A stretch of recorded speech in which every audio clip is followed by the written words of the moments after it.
Hello everyone, Jeff with a Green Review here. Looks like the birds have finished off the suet, so it's time to make another batch. So why don't you join me in the kitchen and we will go make another batch for the birds. Well, thanks for joining me in the kitchen. What we're going to be doing today is making our own suet. You can buy suet, and properly labeled suet is just the fat from around the kidneys of cows. But what we're using today is some peanut butter and some suet and some mealworms to make our own mix of food for the birds. We're using a recycled plastic tray that came from drywall screws. It's very durable and very strong, makes a great tray, fits easily into our suet case holder here. There's a lot of plastic trays that you can use, but this is the one we've chosen. What we're going to do is an experiment. We're going to use some chunky peanut butter, not smooth. I'm going to take a big old spoonful of it here and put it in this side of the plastic tray.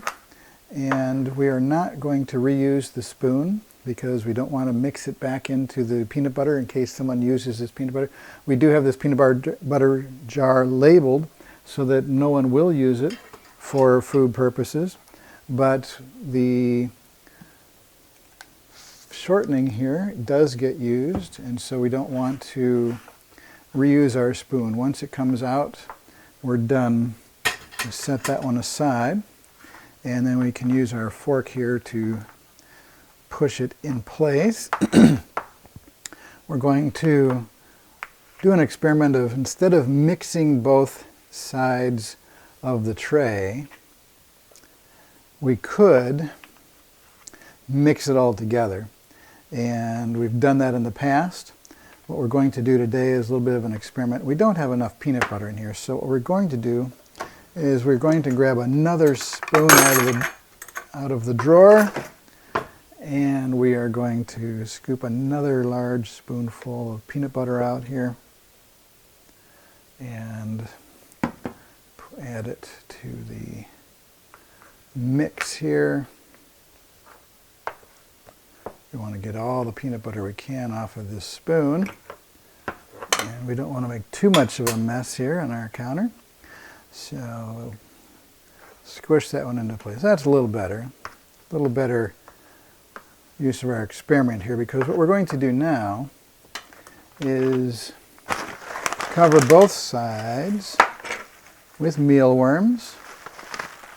These are freeze-dried, and we're going to squish them into place into both the suet and the peanut butter. Get them crunched down in here. Spread a little bit of this peanut butter over the top on this side, and a little bit of the shortening on top on this side. Make sure we have a good solid mix here that doesn't fall apart when we hang it upside down in our tray. Outside, missed a couple here, we'll add them back in. All right. Easy to do, easy to make, very inexpensive, and loved by the birds. So now, we'll go ahead and put this in our tray. Now, you'll notice in our tray that we have cut out some of the holes. Instead of having so many wires, we've cut out quite a few of them. And what we've done is opened it up for more woodpeckers and birds to be able to use. We did file the edges down to make sure there weren't any sharp edges. We closed the door, and just in case the squirrels knock this feeder off the wire, we will go ahead and twist tie it shut. And that's all it takes to make your own batch of suet, that fake suet I guess you'd call it, that the birds will love. And we'll run a test here, and we'll see whether they like the peanut butter better or the shortening side better. And that way we can know in the future whether we need to do the mix or whether we should just do one or the other.